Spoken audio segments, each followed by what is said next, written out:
होता है यहाँ, और माता का हृदय तो अत्यंत विशाल होता है, अपने संतान की अनेक भूलों को भी क्षमा कर देता है। तो आज अपने पुत्र के नामकरण संस्कार के दिवस क्या आप मुझे क्षमादान नहीं देंगी माते?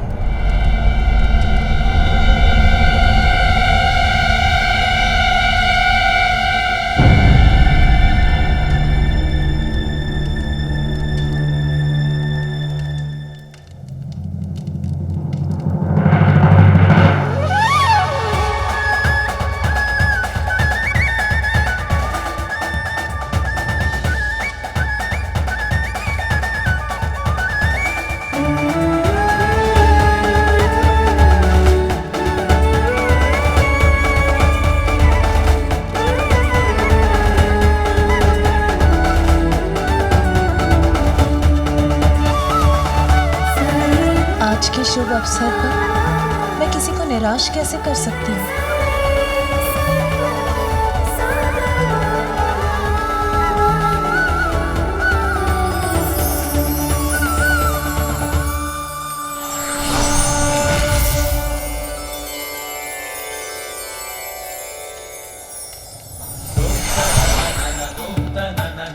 लीजिए शनिदेव, आपकी यहाँ की यात्रा और याचना दोनों सफल हुई। मैंने आपको क्षमा की।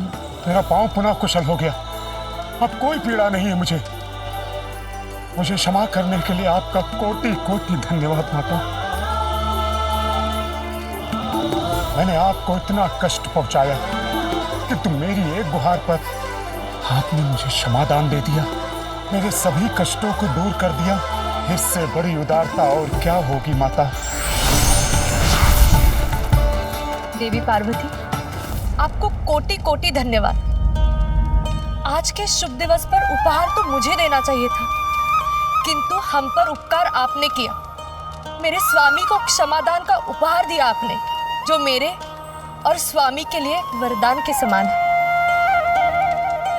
मैं तो बस गजानन को यही आशीष देना चाहती हूँ कि सभी अनिष्ट उससे सदा दूर रहे, कोई भी संकट उसके समीप आने से पूर्व ही नष्ट हो जाए। यही मेरी मंगल कामना है गजानन के। किंतु कहाँ है मेरा पुत्र गजानन? अतिथि सत्कार में इतनी व्यस्त हो गई कि बहुत समय से उसे देखा ही नहीं। देवी पार्वती, कोई और भी है जो आपसे भयभीत? कौन भयभीत है मुझसे भ्राता श्रीहरि? वहां देखिए।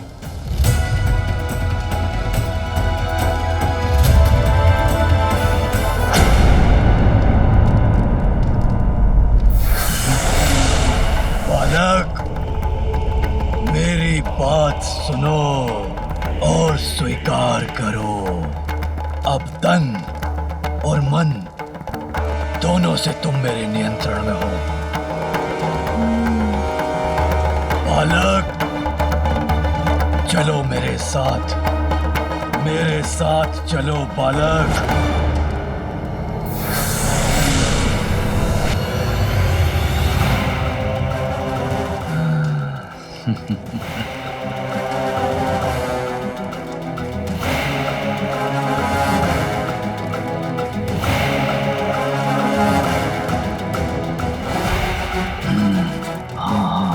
उचित है। आगे बढ़ो बालक, बढ़ो आगे। चलो मेरे साथ, चलो बालक।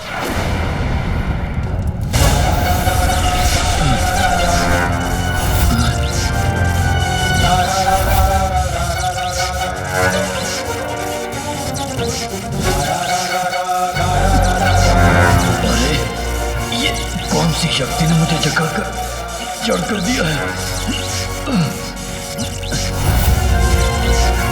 तनिक भी नहीं हिल पा रहा हूं मैं, और शक्ति लगाकर देखता हूं। कौन है भयभीत मुझसे भ्राता श्रीहरि?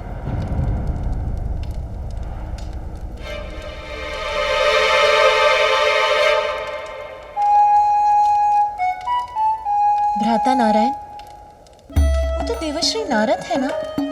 वहां क्यों छिपे हैं? यहाँ क्यों नहीं आते? उन्हें मुझसे क्या भय?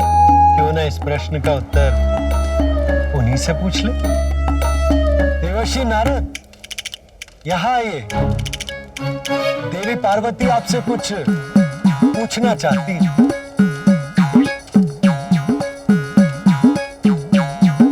प्रभु नारायण, कहाँ फंसा दिया आपने मुझे? यदि सत्य जानकर माता पार्वती को क्रोध आ गया तो मैं क्या करूंगा? देवश्री नारद ने तो मेरे प्रति कोई अपराध नहीं किया, फिर वो मेरे समक्ष आने में क्यों भय कर रहे हैं?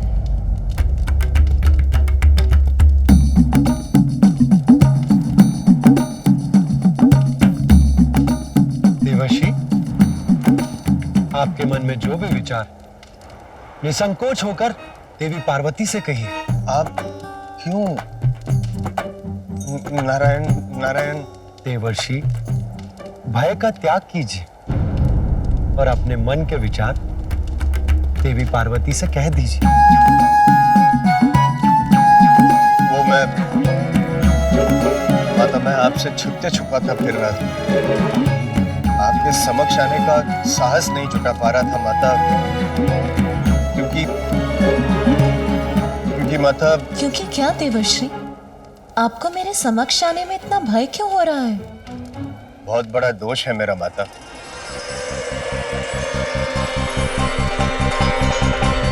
अब एक समय तक देखने का कौन दे रहा है सुझाव? क्षण भर के लिए देख लीजिए, यही है नारद का भाव। क्षणिक देख के घुमा लीजिएगा अपनी दृष्टि, इसमें कहाँ घूमने वाली है सृष्टि। मैंने ही शनिदेव को अपने शब्दों के जाल में उलझा कर किया भ्रमित, तो कैलाश आकर आपके पुत्र का मुख देखने के लिए किया प्रेरित।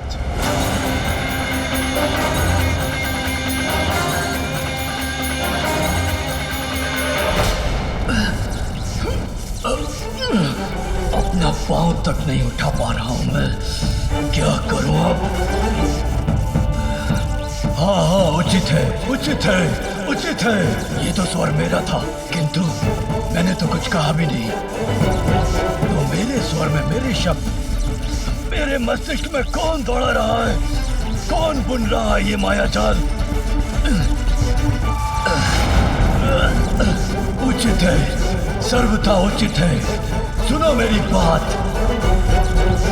ये किस अदृश्य शक्ति ने घेरा है मुझे, जिससे मैं अपनी संपूर्ण शक्ति लगाकर भी भेद नहीं पा रहा हूँ, जिसने मुझे यहाँ जड़ बनाकर अपने ही शब्दों की गूंज को सुनने के लिए विवश कर रखा है।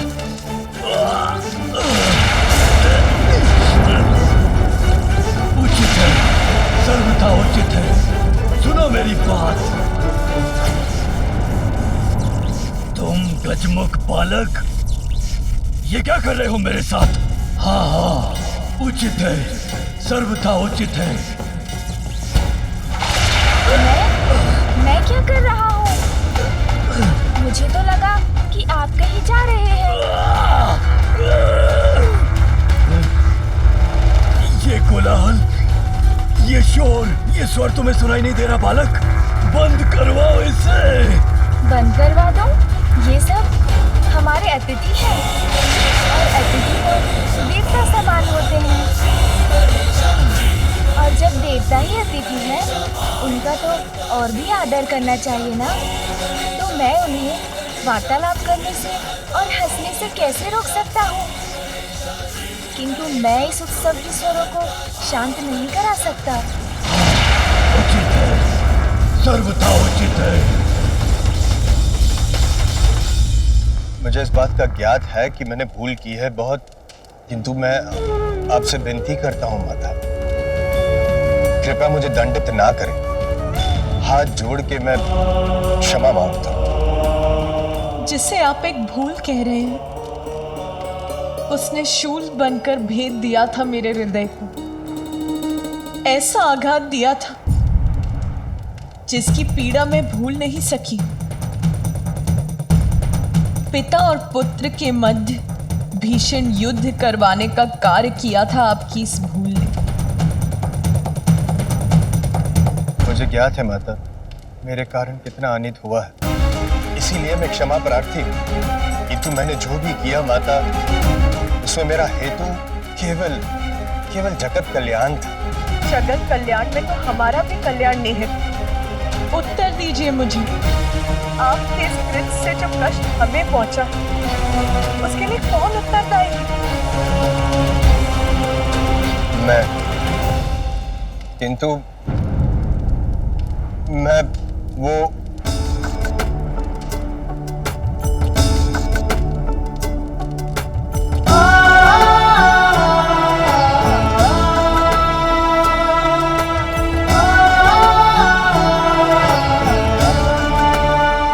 किंतु अंत भला तो सब भला।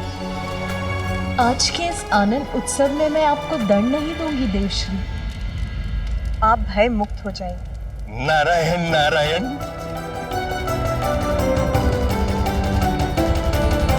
किंतु प्रत्येक क्रिया की प्रतिक्रिया अवश्य होती है। ये मत भूलिए देवश्री, व्यक्ति का कोई भी कर्म, उसकी कोई भी भूल नियति कभी नहीं भूलती। अपने कर्मों का परिणाम तो सभी को भुगतना होता है देवश्री। आपकी इस भूल के कारण एक समय ऐसा आएगा जब आप भी अपने पिता ब्रह्मदेव का विरोध करेंगे और अपने पिता के विरोध जाना आपके लिए शुभ नहीं होगा देवश्री। मैं आपको दंडित नहीं करूंगी, किंतु नियति न्याय अवश्य करती है और ये नियति का न्याय होगा। हे माता, कृपया बताएं मुझे कि क्या होगा, कैसे होगा। यदि आप मुझे इस बात का संकेत दे देती तो मैं सावधान हो जाता माता। नियति का न्याय निर्धारित होता है, इतना तो जानते हैं ना आप देवश्री। जो भी होगा भयंकर होगा, किंतु वो आपके समक्ष समय आने पर ही आएगा।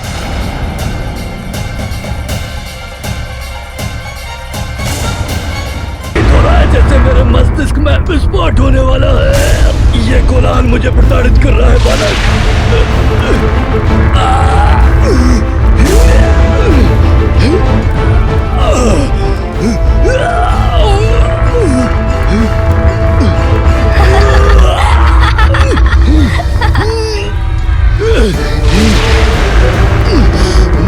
अवश्य दिव्य है ये बालक और अनेक दिव्य शक्तियों का स्वामी है, किंतु इसे इसका भान भी नहीं। मैंने अपनी शक्ति से इसको सम्मोहित करने का प्रयत्न किया, किंतु विचार का जो वार मैंने इस पर किया वो तो उल्टा मुझ पर ही पड़ गया और मैं यहाँ जकड़ कर रह गया। इससे सावधान रहने की आवश्यकता है सिंधुरा।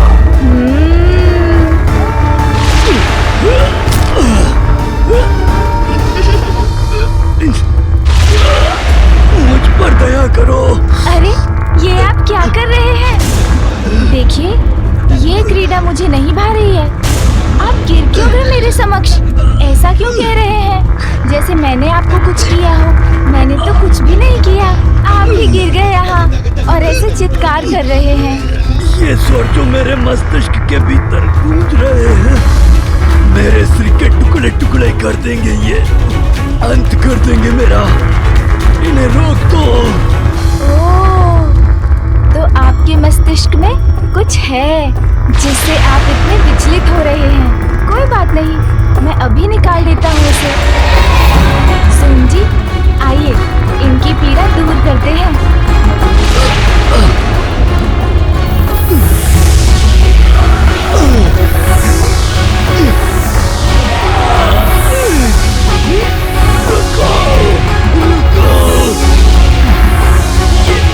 ये क्या हो रहा है मेरे साथ? मैं वाष्प बनकर वायु में विलीन क्यों हो रहा हूँ? अरे सोन जी के ऊपर ये मक्खी कहाँ से आ गई?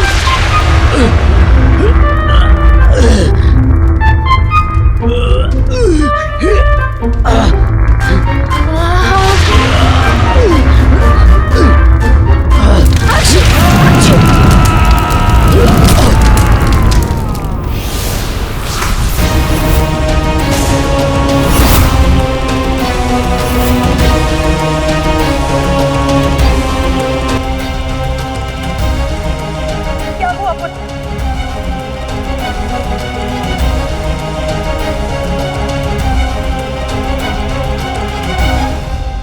तुम कुशल तो हो ना? माँ, वो मुझे क्षमा। तुम्हें क्या? क्या हुआ था पुत्र तुम्हें?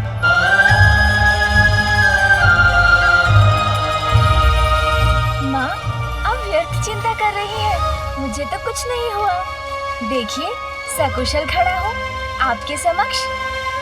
बस एक छींक आ गई थी मुझे। और हाँ, एक कोई थे यहाँ, वो मुझे घूर घूर कर देखते रहे। फिर उनके सर में पीड़ा उठ गई। मैंने उनकी सहायता करने का प्रयत्न किया, किंतु छींक आ गई। फिर तो उनका रूप ही परिवर्तित हो गया माँ। ऐसा प्रतीत हुआ उन्हें देखकर जैसे वो कोई भयंकर असुर हो।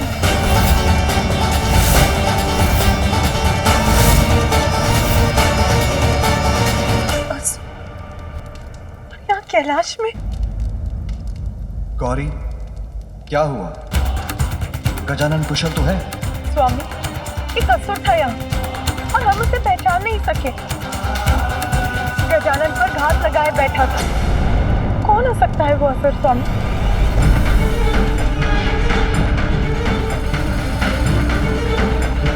असुर और यहाँ कैलाश में असंभव। ये मात्र इस बालक की कल्पना से अधिक और कुछ भी नहीं है। देवी पार्वती, आप चिंता मत कीजिए। वो जो भी था अब चला गया है। और अच्छी बात तो ये है कि वो गजानन का कोई भी अनिष्ट नहीं कर सका। महादेव, कदाचित तब तक कैलाश की सुरक्षा और सुदृढ़ करने की आवश्यकता है जब तक गजानन थोड़ा बड़ा नहीं हो जाता। माता, इसी पल से मैं और अन्य सभी गण बालक गजानन के समीप रहेंगे, सदैव उन पर दृष्टि बनाए रखेंगे। आप चिंता ना करें। आज उसका कोई अनिष्ट नहीं हुआ, इसीलिए शांत हो जाओ। यही सुझाव है ना आपका भ्राता श्री हरि नारायण, देवी लक्ष्मी? किंतु कैसे? सभी संकटों से संतान की रक्षा करना तो एक माँ का कर्तव्य होता है। तब तक मुंह खोले खड़ा, तो मैं उससे मुख कैसे मोड़ लूं? मेरे पुत्र का कोई अहित हो, उसकी प्रतीक्षा नहीं करूंगी मैं, क्योंकि सब कुछ करने का भी क्या लाभ होगा। शांत नहीं रहूंगी मैं। ब्रह्मदेव, देवाधिदेव महादेव का निवास कैलाश है। संपूर्ण ब्रह्मांड में सर्वाधिक सुरक्षित। यहाँ सुरक्षा में कोई कमी नहीं। कमी है तो कहीं ना कहीं प्रारब्ध में, जिसके कारण जन्म से ही मेरे पुत्र के जीवन पर कोई ना कोई संकट छाता रहा।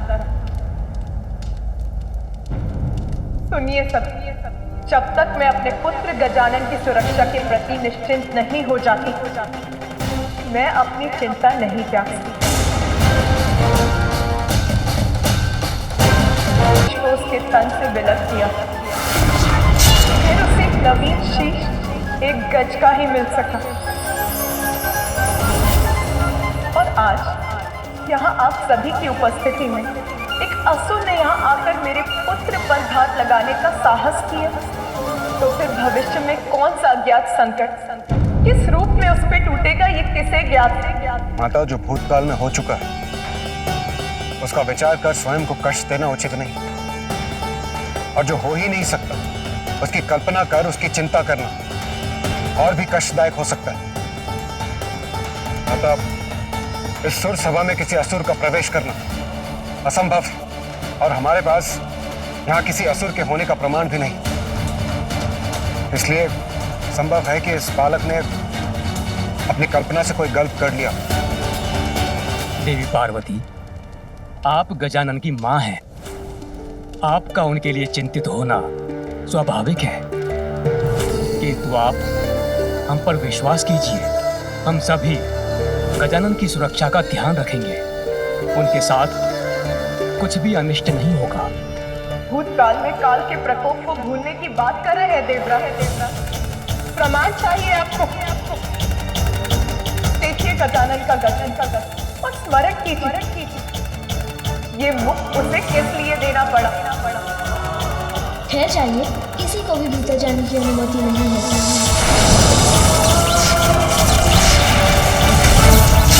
ये उसके प्रारब्ध का ही प्रमाण कौन प्रमाण चाहते हैं आप?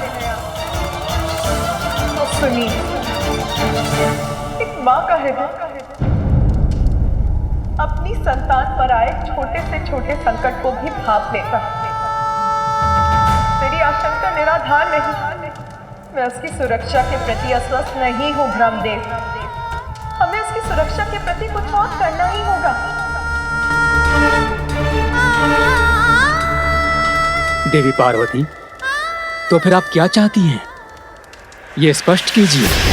मैं चाहती हूँ कि आप श्री हरि नारायण और महादेव मेरे पुत्र का प्रारब्ध परिवर्तित कर दें, उसे देवत्र प्रदान करें।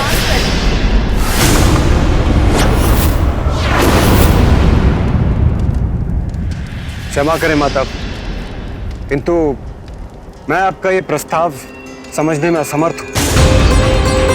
क्या केवल भोलेनाथ और आपके पुत्र होने मात्र गजानन को हम देवता के पद पर स्थापित कर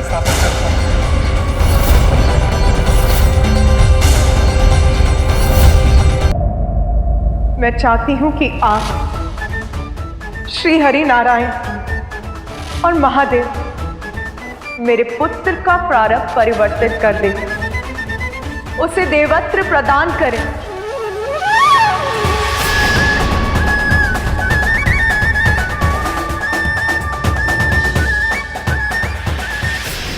क्षमा करें माता, किंतु मैं आपका ये प्रस्ताव समझने में असमर्थ हूं।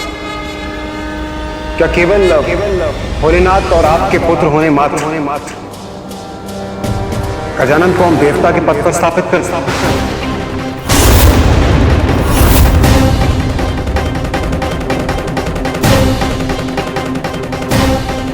सही देवराज, उसे देवत्व प्रदान कीजिए, क्योंकि उसमें ही गजानन की सुरक्षा निहित है। यदि देवता बनकर यज्ञ के हावेश का भाग उसे भी प्राप्त होगा तो उसे बल मिलेगा, सभी संकटों का सामना करने में सक्षम होगा, सुरक्षित रहेगा, कोई अनिष्ट उसके निकट भी फड़क नहीं सकेगा। हाँ, ये उचित है। गजानन को देवत्व प्रदान करके हम उनकी सुरक्षा को सुनिश्चित कर सकते हैं।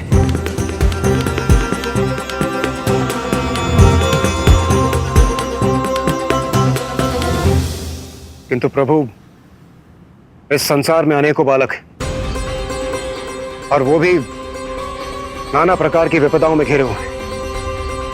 क्या हम उन्हें सुरक्षित करने मात्र उन्हें देवत्व प्रदान करते क्या ये उचित होगा? और यदि उचित नहीं है तो गजानन को केवल वंश के आधार पर देवत्व प्रदान कर देना उचित होगा।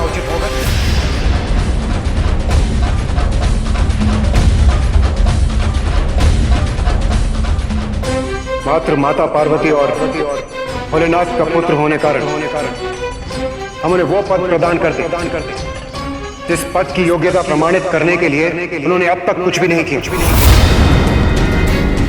जिस पद के दायित्वों की उन्हें कोई समझ नहीं।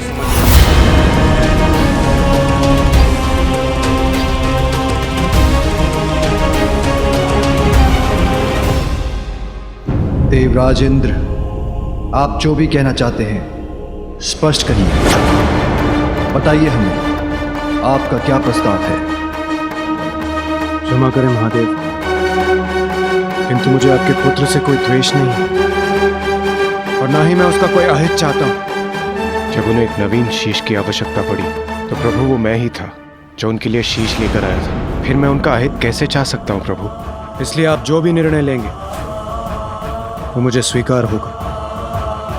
किंतु प्रभु, मेरा एक प्रश्न है, यदि आप अनुमति दे तो मैं पूछने का साहस करूं। प्रभु, क्या देवत्व किसी को भी इतनी सरलता से मिलना चाहिए?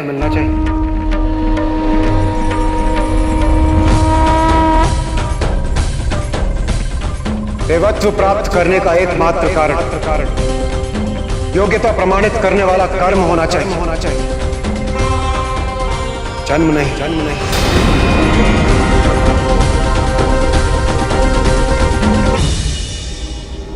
यदि जन्म से ही देवत्व प्राप्त होने लगे तो कर्म की क्या महिमा रह जाएगी? देवराज उचित कह रहे हैं। देवराज उचित कह रहे हैं।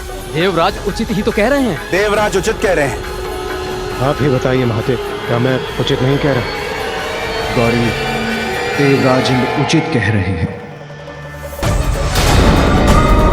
जन्म नहीं, कर्म के आधार पर, वंश नहीं, योग्यता के आधार पर ही देवत्व प्रदान किया जा सकता है। यही उचित है। गजानन अपने कर्म से देवता बनेगा, अन्यथा नहीं। क्योंकि देवता पद के साथ तो संसार का कल्याण जुड़ा है।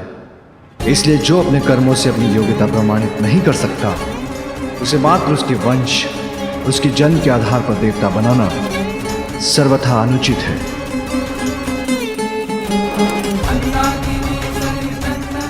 पार्वती माँ है, उनकी ममता अपने स्थान पर उचित है, क्योंकि माँ अपनी संतान के लिए कुछ भी कर सकती है।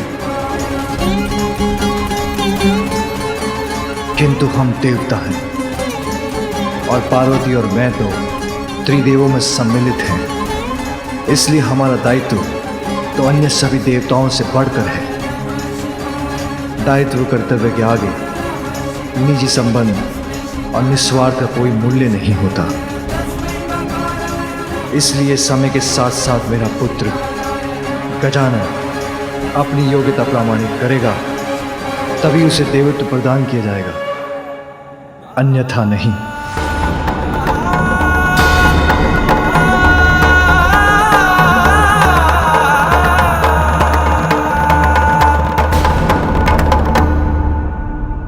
धन्य है महादेव, धन्य है आपका ये न्यायोचित निर्णय।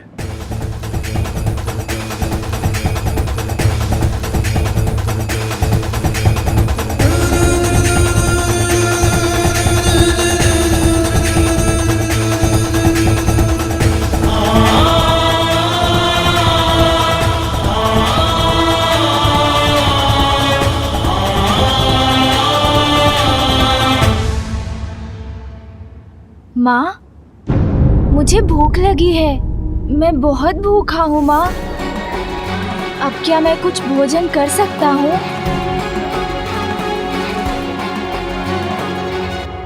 इसे देवत्व प्रदान करने पर इतना गहन परामर्श हो रहा है, उसे बस अपनी भूख की चिंता है। माँ, मुझे भोजन करने की अनुमति दीजिए ना। अब मुझसे भूख सहन नहीं हो रही। हाँ पुत्र, मैं तुम्हें अवश्य भोजन कराऊंगी। माँ के पल्लू से चिपका ये बालक देवता बनने योग्य तो कदापि नहीं। भोले के नंदन भी भोले भाले, राग द्वेष व्यर्थ ना मन में पाले। माता के आंचल को पाके प्रसन्न, भोजन में क्रीड़ा में रहते मगन।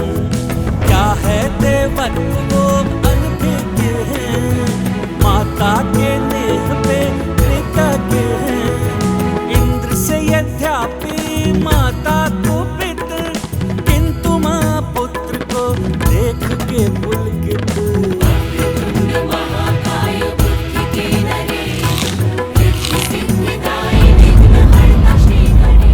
आनंद, अति आनंद माँ।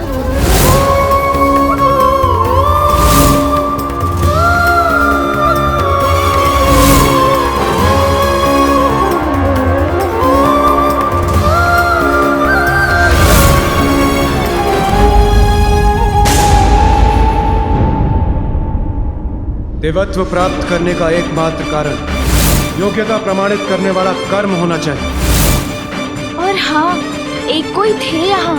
ऐसा प्रतीत हुआ उन्हें देखकर जैसे वो कोई भयंकर असुर हो। देवराज इंद्र उचित कह रहे हैं। उचित।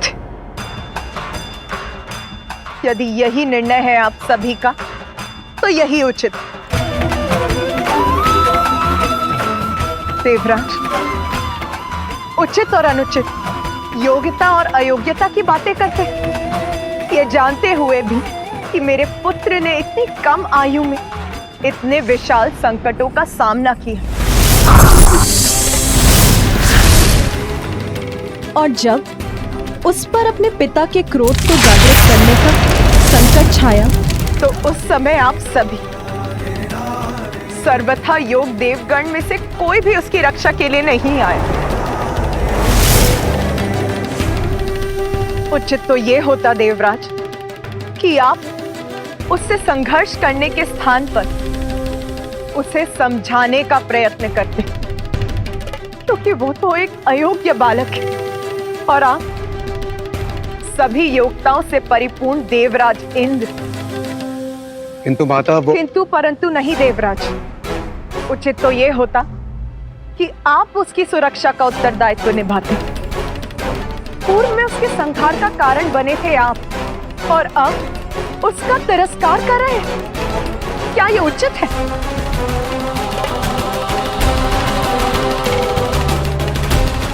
किंतु अब तो मेरे लिए आपसे कोई भी अपेक्षा करना ही अनुचित है। मैं हूं उसकी मां, जन्म दिया है मैंने उसे, सर्वथा समर्थ हूं मैं, तो उसकी रक्षा करने का दायित्व भी मैं ही निभाऊंगी।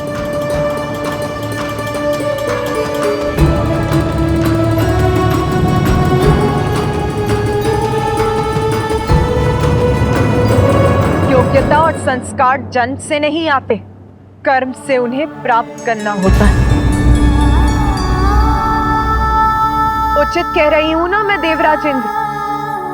देवता है ना आप, और आप सभी भी, बहुत गर्व है ना आप सभी को देवता होने पर।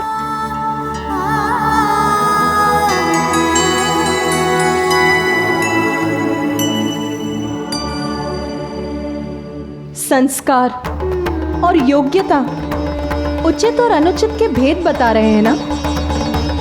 तो ये भी बताइए मुझे कि बिना अवसर प्रदान किए एक छोटे से बालक का तिरस्कार कहाँ का संस्कार है इंद्रदेव? पार्वती के मन में उमड़ी ममता। और रही बात योग्यता की, तो वो सभी में होती है, बस उसे निखारने के लिए उचित मार्गदर्शन और निरंतर परिश्रम की ही तो आवश्यकता है। के मन में उमड़ी ममता। अब मैं आपसे एक प्रश्न पूछती हूँ देवराजेंद्र, जब आपको आवश्यकता थी तो आपने मेरे पुत्र कार्तिकेय को सहस्त्र स्वीकार किया, अद्भुत बालक पर पुत्र कार्तिकेय की स्वीकार ही नहीं किया, उसे देवताओं की सेना का सेनापति भी नियुक्त कर दिया। तब आप संकट में थे ना देवराज, स्वर्ग संकट में था, स्वार्थ था आपका, विपत्ति में उचित और अनुचित का भेद भूल गए हैं आप। और आज जब आवश्यकता नहीं है तो मेरे दूसरे पुत्र गजानन का तिरस्कार कर रहे हैं आप। परंतु माता मेरा वो अर्थ अनर्थ आपका स्वार्थ नहीं निर्धारित करता इंद्रदेव। आपका अभिमान मेरे पुत्र के अपमान का कारण नहीं बन सकता।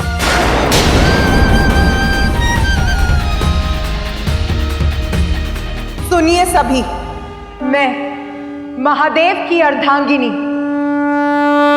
गजानन की माता आप सभी के समक्ष ये प्रण लेती हूं कि मैं अपनी ममता से, अपने संस्कारों से अपने पुत्र को इतना योग्य बनाऊंगी कि वो अपने कर्म से देवता ही नहीं बनेगा, अपितु आप सभी देवता उसकी पूजा करेंगे, सभी देवता उसकी पूजा करेंगे, आप सभी देवता उसकी पूजा करेंगे। और ये योग्यता वो प्राप्त करेगा अपने जन्म से नहीं, अपने कर्म से। मेरा पुत्र गजानन प्रथम पूज्य बनेगा, प्रथम पूज्य बनेगा, प्रथम पूज्य बनेगा, प्रथम पूज्य बनेगा।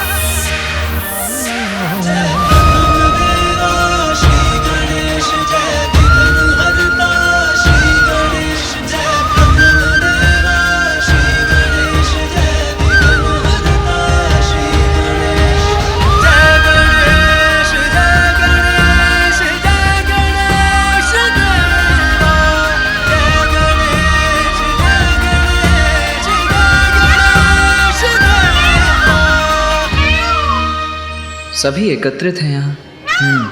उत्सव है तो फिर माता का प्रणाम। अब हमें जाने की अनुमति दीजिए।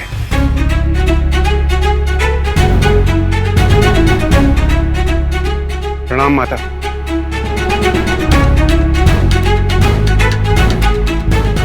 पचमुख गजानन, महादेव और माता पार्वती के पुत्र होता हूँ और ये तुम्हारा सौभाग्य है।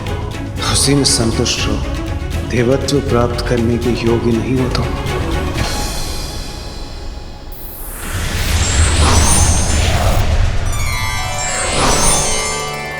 महादेव, अब हमें आज्ञा दीजिए।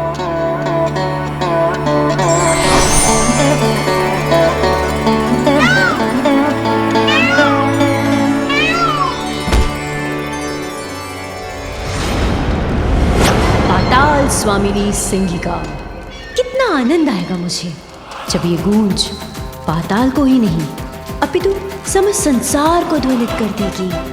आहा, मेरा राजमुकुट है ये, और ये सिंहासन भी पाताल की सर्वे सर्वा असुरों की रानी हूं मैं।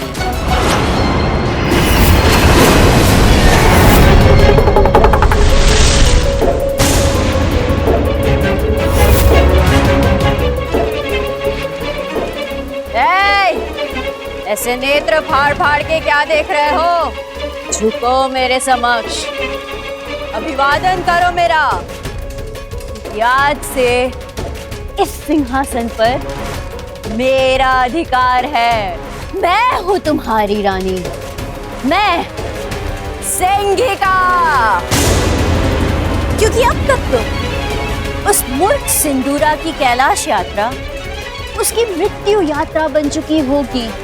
कैलाश जाकर महादेव और देवी पार्वती के पुत्र का वध करने चला था वो, ब्रह्मदेव के श्राप को झुटलाने चला था वो। अवश्य अब तक उसका अंत हो गया होगा। इसलिए अब सिंदूरा के सिंहासन, उसके साम्राज्य और उसके कक्ष पर मेरा अधिकार है। तो जाओ, जिन ऋषि मुनियों को तुम पकड़ कर लाए हो उन्हें मेरे समक्ष मेरा भोजन बना के प्रस्तुत करो।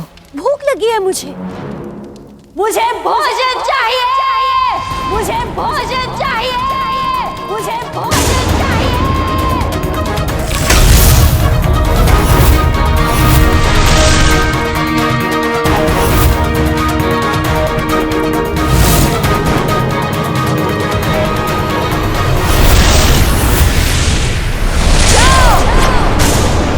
मेरे आदेश का पालन करो, अन्यथा इस बार तुम्हारा शीश तुम्हारे घर से विलग हो जाएगा।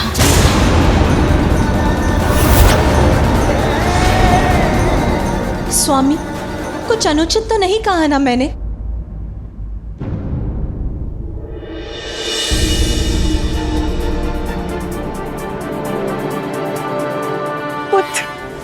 माता का हृदय तो सब कुछ जान लेता है। मेरे बिना कुछ कहे ही माता को आभास हो गया कि मैं यहाँ हूँ।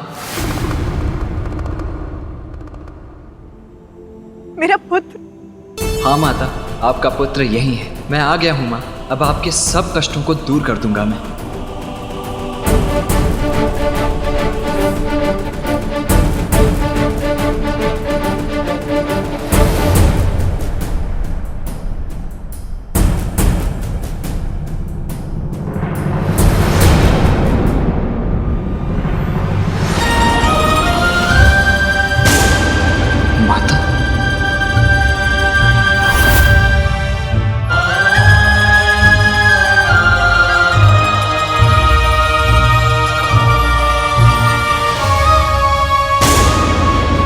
माता मुझसे मिलने मुझे आशीष देने नहीं आ रही थी।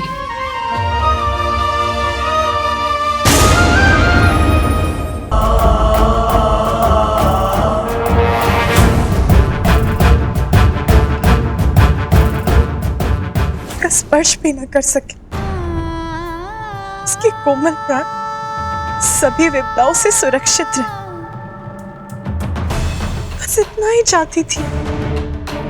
माता ने मुझे देखकर भी मुझे अनदेखा कर दिया। कौन है ये जिसे माँ अपना पुत्र बुला रही है? तो क्या कुछ अधिक मांग लिया मैंने जो किसी ने भी मेरा समर्थन नहीं किया, मेरे प्रस्ताव को अस्वीकार कर दिया, मेरे पुत्र का उपहास किया, तिरस्कार किया उसका।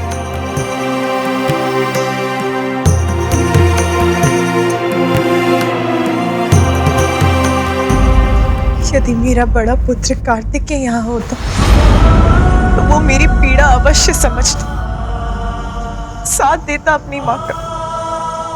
तो माता ने अनदेखा नहीं किया मुझे। सत्य तो ये है कि उन्होंने मुझे देखा ही नहीं।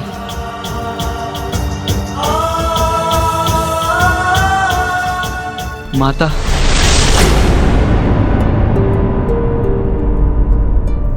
ये स्वर तो मेरा पुत्र। कहाँ हो तुम पुत्र? यही हूँ माँ।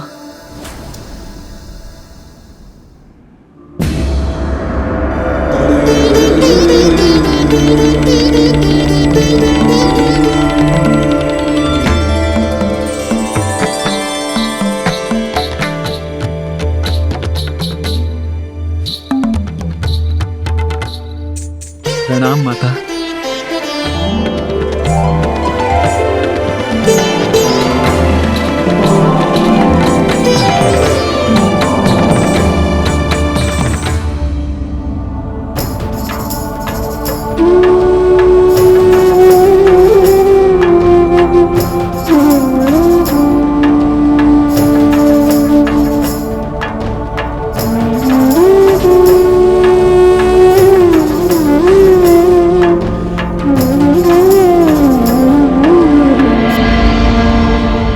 प्रणाम पिताश्री।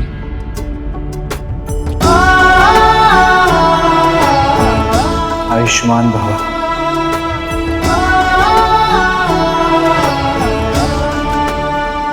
पुत्र तुम आ गए पुत्र। माँ का पुत्र तो मैं हूँ, फिर ये कौन है?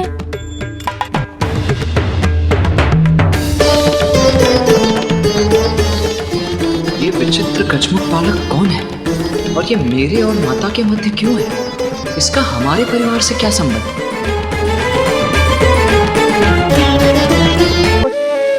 बहुत अच्छा किया पुत्र। माँ का पुत्र तो मैं हूँ, फिर ये कौन है? तुम उचित समय पर आए। तुम्हारे अनुज का उपहास किया देवराज इंद्र ने। उन्होंने सबके समक्ष कहा कि वो देवत्व योग्य नहीं। मैं तो मात्र इतना चाहती थी उसकी सुरक्षा बनी रहे, किंतु मेरा साथ नहीं दिया किसी। मेरा प्रस्ताव ठुकरा दिया। माता के नेत्रों से अश्रुओं की धारा बही जा रही है। कितने दुखी हैं वो। जो वो कह रही हैं मेरी समझ में भी नहीं आ रहा है, और पिताश्री भी कुछ नहीं कह रहे हैं। यदि आप मेरा समर्थन करते स्वामी, तो देवराज इंद्र इतना कुछ कहने का कभी तो साहस नहीं करते। गजानन को लेकर तुम्हारी चिंता मैं समझ सकता हूं। उसी का समर्थन किया मैंने। गजानन को उसके जन्म के कारण देवत्व नहीं प्रदान किया जा सकता। उसे देवता पद इसलिए नहीं दिया जा सकता क्योंकि वो हमारा पुत्र है। उमा, योग्यता तो दीपक के ज्योति के समान अपने प्रकाश से गहन अंधकार को भी भेद देती है। अपना मार्ग स्वयं प्रतिष्ठित करती है। अपने कर्म और योग्यता से ही गजानन को संसार में अपना स्थान बनाना होगा। यही उचित है। उचित है सोम, सर्वथा उचित है। मुझे भी गजानन के लिए देवताओं से भिक्षा नहीं चाहिए। गजानन? हाँ पुत्र, मैंने देवताओं की चुनौती स्वीकार कर ली। तुम्हारा अनुज गजानन अपनी योग्यता, अपने कर्म के आधार पर ही देवत्व प्राप्त करेगा, जन्म के आधार पर नहीं। मैं बनाऊंगी उसे देव। मेरा अनुज गजानन? देखो तो, मैं तो तुम दोनों की भेंट करवाना ही भूल गई।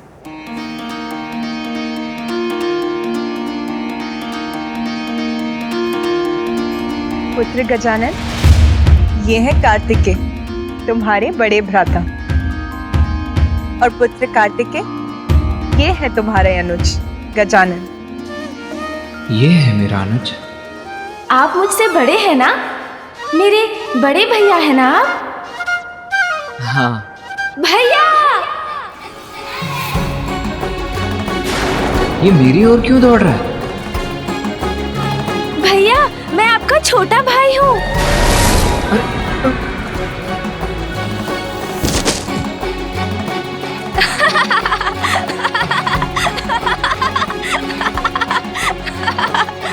भैया, आप तो मेरा भार भी नहीं संभाल सके।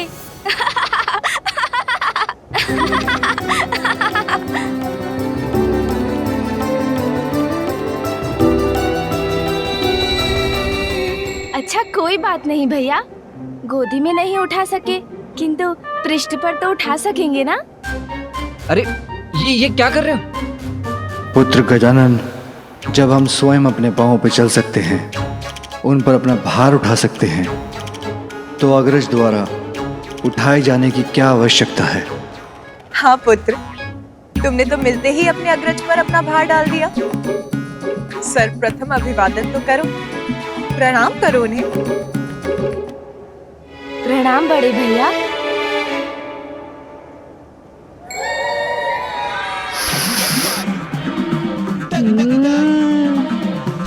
लड्डू पूरी थाल भरकर। भैया, बोलो। आपको आपत्ति ना हो तो आपके पीछे रखे उस थाल से कुछ लड्डू मेरी ओर बढ़ा दीजिए ना। और हाँ, आपको भी खाने का मन हो तो आप भी खाइए। गजानन, तुम्हें तो ज्ञात है ना, तुम अभी लड्डू नहीं खा सकते। खाने दीजिए ना माँ, उसे भूख लगी होगी।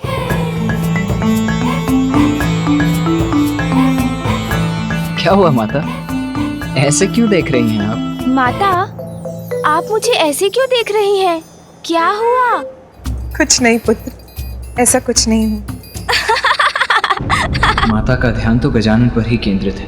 मेरे प्रश्न का उत्तर नहीं दिया उन्होंने, और इसने वही प्रश्न पूछा तो उन्होंने उसका उत्तर दे दिया। पुत्र कार्तिकेय, मुझे कुछ आवश्यक कार्य करने हैं। उस समय में तुम अपने अनुज गजानन का ध्यान रखना।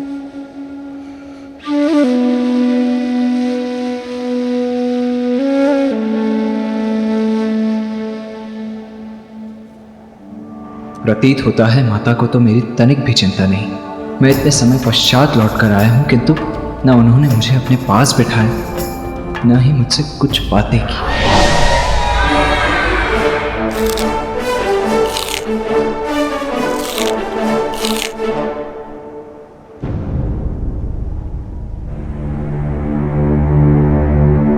पुत्र, मुझे ज्ञात है अपने अनुज गजानन को लेकर तुम्हारे मन में अनेकों जिज्ञासाएं उत्पन्न हो रही होंगी।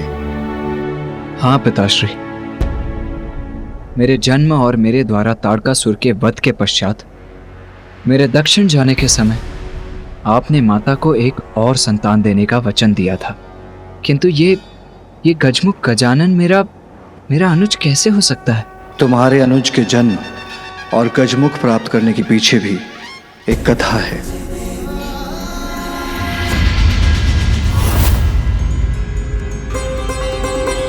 मात्र माता पार्वती और भोलेनाथ का पुत्र होने कारण हम उन्हें वो पद प्रदान कर दें जिस पद की योग्यता प्रमाणित करने के लिए उन्होंने अब तक कुछ भी नहीं किया। और जो कुछ भी कैलाश पे हुआ वो उचित नहीं था। जो उचित था उसे उचित कहा, और जो अनुचित था उसे अस्वीकार किया। देवत्व प्राप्त करना इतना सरल नहीं है, और ना ही देवता बन देवता के दायित्वों का निर्वाह करना।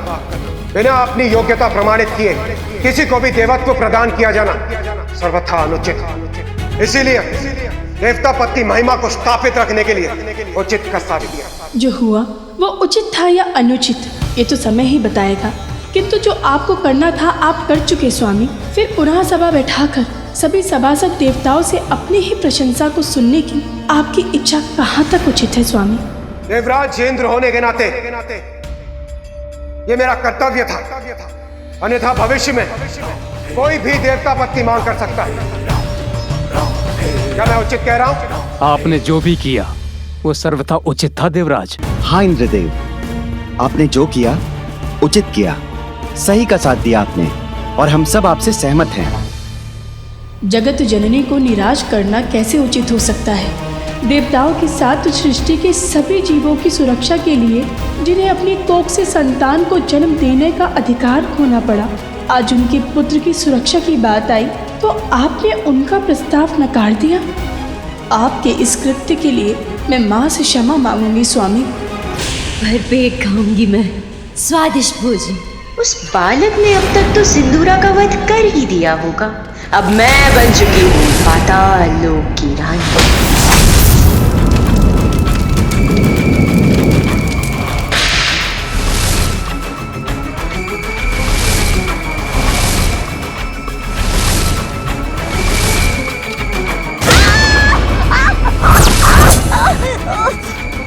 सिंदूरा, बढ़िया।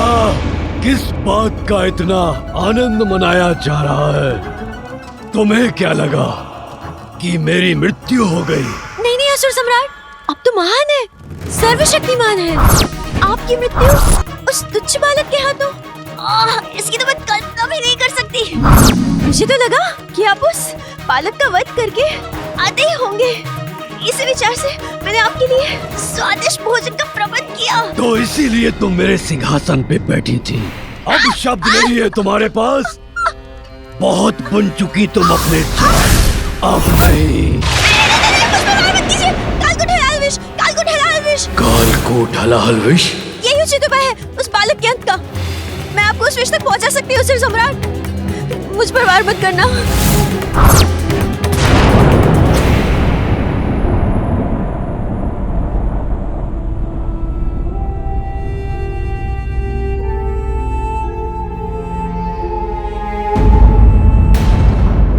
मेरे पीछे मेरी परछाई बनकर कौन आ रहा है?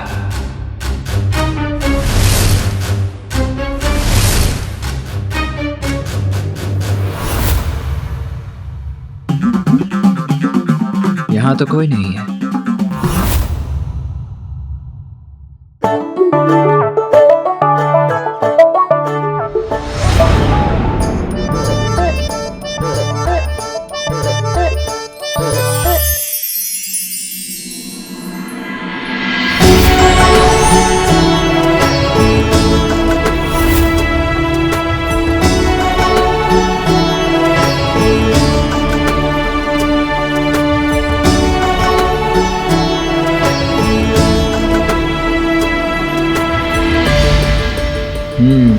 तो जो भी था उसने कक्ष में प्रवेश कर लिया है।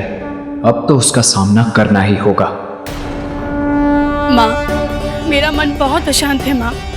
आज जो कुछ भी हुआ वो उचित नहीं था। मेरे स्वामी से जो भी भूल हुई उसके लिए उन्हें क्षमा कीजिएगा माँ। मैं आपसे विनती करती हूँ।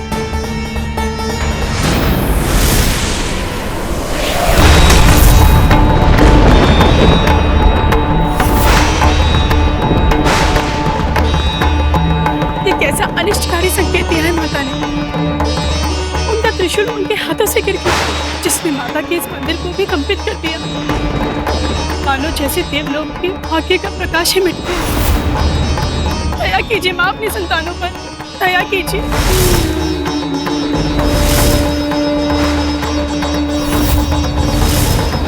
अदा तो अत्यंत कुपित प्रतीत होती।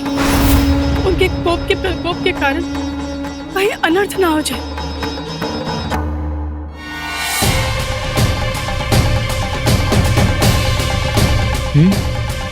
कोई नहीं, किंतु फिर मुझे ऐसा स्पष्ट आभास क्यों हुआ जैसे कोई मेरे पीछे। भैया,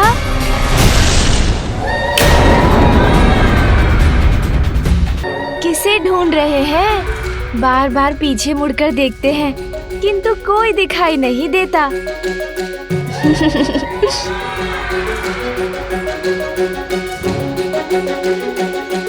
मैं तो यहाँ हूँ आपके समक्ष।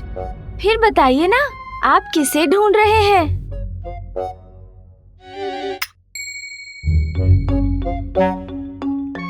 मेरा दंड बालकों की क्रीड़ा के लिए नहीं है गजानन, इससे तुम्हें हानि हो सकती है।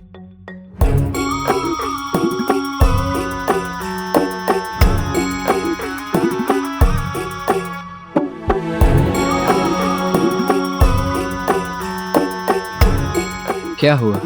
ऐसे क्यों देख रहे हो मुझे? आपकी नासिका को देख रहा था भैया। बहुत छोटी है ना? मेरी नासिका से तो उसकी कोई तुलना ही नहीं। आप मेरी नासिका को देखिए, इतनी लंबी, इतनी सुंदर है। दो। अरे, आप तो बुरा मान गए। ईर्ष्या करने की कोई आवश्यकता नहीं भैया, ये तो अपना भाग्य है। मेरी नासिका सौभाग्य है मेरा। मैं ईर्ष्या क्यों करूंगा, वो भी अपने अनुज से? और ईर्ष्या करने वाली कोई बात हो तब तो ईर्ष्या करूंगा ना। मैं अपनी नासिका से प्रसन्न हूं गजानन।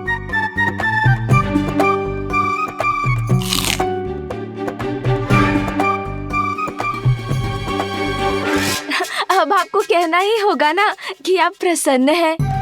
दूसरी नासिका तो प्राप्त नहीं कर सकते ना, और नासिका भी छोटी है। कोई बात नहीं, किंतु आपका शरीर कितने दुर्बल हैं आप। प्रतीत होता है ठीक से खाते भी नहीं आप। वो किस कारण? आपका मुख भी छोटा है क्या, इसलिए? योद्धा हूं मैं, और योद्धाओं का शरीर ऐसा ही होता है गजानन। अब क्या हुआ? ऐसे अपना सर क्यों हिला रहे हो? कुछ नहीं होगा क्या भैया, भाग्य है सबका। अब मुझे देखिए, माँ मुझे प्रतिदिन अपने हाथों से स्वादिष्ट फल खिलाती है, दुग्ध पिलाती है, तभी तो मैं और आप इस सुख से वंचित जो है। सत्य तो ये है कि माँ मुझसे बहुत बहुत स्नेह करती है। माँ तो मुझसे भी बहुत स्नेह करती है गजानन। हो सकता है, किंतु मैं छोटा हूँ ना, कदाचित इसलिए पिताश्री, नाना जी, नानी जी सर्वाधिक प्रेम तो मुझसे ही करते हैं, और मैं आपका अनुज हूँ, इसलिए आप भी तो मुझसे अधिक स्नेह करते हैं, है ना भैया? हाँ गजानन, तुम तो अनुज हो मेरे। तो भैया, मैं आपके वाहन मयूर से भेंट कर सकता हूँ? बहुत चतुर हो तुम। कितने सुंदर, कितने भव्य है ना वो। हाँ हाँ, अवश्य। असुर सम्राट, आप मुझ पर व्यर्थ संदेह कर रहे हैं। इतनी मूर्ख नहीं हूँ मैं। आपके लिए मैंने एक ऐसा उपाय ढूंढा है जिसे काटने का उपाय त्रिदेवों के पास भी नहीं है। क्यों बुढ़िया, तुम अपनी प्राणों की रक्षा के लिए कोई नवीन कुचक्र तो नहीं बना रही हो? तुम्हें ज्ञात भी है किस कालकूट हलाहल विष की बात कर रही हो तुम? त्रिदेव भी जिसे नहीं काट सके वो है हलाहल विष। वो तुम्हें कहां से प्राप्त होगा? कुचक्र नहीं असुर सम्राट, कुचक्र नहीं। ऐसा उपाय है मेरे पास जिसका वार कोई नहीं तोड़ सकता, जिसके पास ये अत्यंत प्रचंड विनाशकारी विष है। याद है मुझे उसका नाम, और वो है राक्षसी जिम्भा। जहाँ एक ओर देवराज इंद्र के साथ अन्य देवता थे, वहीं दूसरी ओर असुर सम्राट चक्रवर्ती बलि के साथ थे समस्त असुर। और तब मंथन के समय सागर से निकला कालकूट हलाहल विष। कालकूट विष के कारण संपूर्ण जगत में विनाश का संकट छा गया। यहाँ तक कि देवताओं की दिव्य शक्तियाँ भी उस विष से उन्हें सुरक्षित रखने में असमर्थ थी। देवता और असुर दोनों ही ये समझ गए थे कि यदि अब उनकी कोई रक्षा कर सकता है तो केवल महादेव ही कर सकते हैं। महादेव तो देवता और असुरों की सहायता के लिए प्रस्तुत हुए, किंतु देवी पार्वती को इससे आपत्ति थी। स्वामी पार्वती, मुझे जाना ही होगा, अन्यथा ये हलाहल विष विनाश का सागर बन संपूर्ण सृष्टि को लील जाएगा। नहीं स्वामी, मैं आपको कहीं नहीं जाने दूंगी। सृष्टि की रक्षा के लिए स्वयं को संकट में डालना, ये मुझे स्वीकार नहीं। जब तुम मेरा कवच बनकर मुझे सुरक्षित कर रही हो तो भला मुझ पर क्या संकट आ सकता है? मेरे प्रति अपार प्रेम के कारण तुम ये भूल रही हो कि मेरा अनिष्ट असंभव है। तुम्हारा प्रेम ही मेरी सुरक्षा है उमा। सुहागन धर्म की मर्यादा के अनुरूप तुम्हारा आचरण मेरा जीवन कवच है। अपनी मांग को सिंदूर से सुशोभित कर तुम मेरी दीर्घ आयु सुरक्षित करती हो। सुहागन का गौरव अर्थात नख छिद्र में बाली धारण करती हो गौरी। मंगलसूत्र और उसके काले मोती अनिष्ट से मेरी रक्षा करते हैं। लाल वस्त्र धारण कर मेरी समृद्धि का कारण बनती हो। पाँव की पायल मुझे सकारात्मक ऊर्जा से परिपूर्ण करती है। बिछियाँ धारण कर वंश वृद्धि में मेरी सहभागिनी बनी हो। जिसकी पत्नी इतनी सुमंगली हो उसका कोई अमंगल कैसे संभव है? जब तुम्हारी अनंत शक्ति मेरे साथ है तो मुझे तुच्छ हालाहाल से कोई हानि कैसे पहुंच सकती है? पार्वती, किसी भी अनर्थ का संदेह अपने हृदय से निकाल दो प्रिय।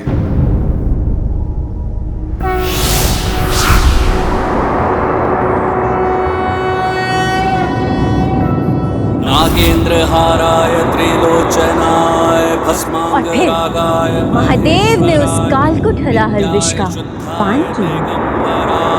तस्मै नकाराय नमः शिवाय। मंदाकिनी सलिल चंदन चर्चिताय नंदीश्वर प्रमथनाथ महेश्वराय। मंदार पुष्प बहु पुष्प सुपूजिताय तस्मै मकाराय नमः शिवाय।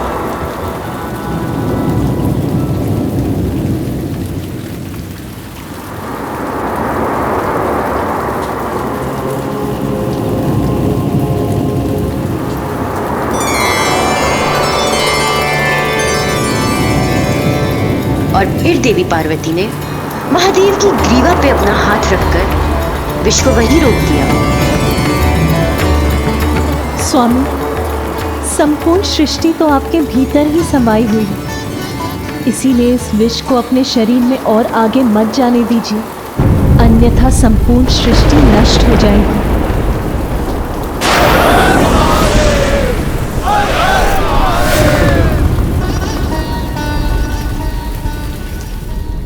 शिव गाथा मत सुनाओ मुझे, उपाय बताओ उस बालक के वध का। हलाहल एक ऐसा विष है जिसे स्वयं महादेव भी अपने शरीर के भीतर नहीं ले सकते। सागर में शेष कालकुट हलाहल विष की एक बूंद सागर की गहराई में निवास कर रही एक राक्षसी के पास आ गया और वही कालकुट हलाहल विष उसकी सबसे बड़ी शक्ति बन गई और वो राक्षसी है जृंभा।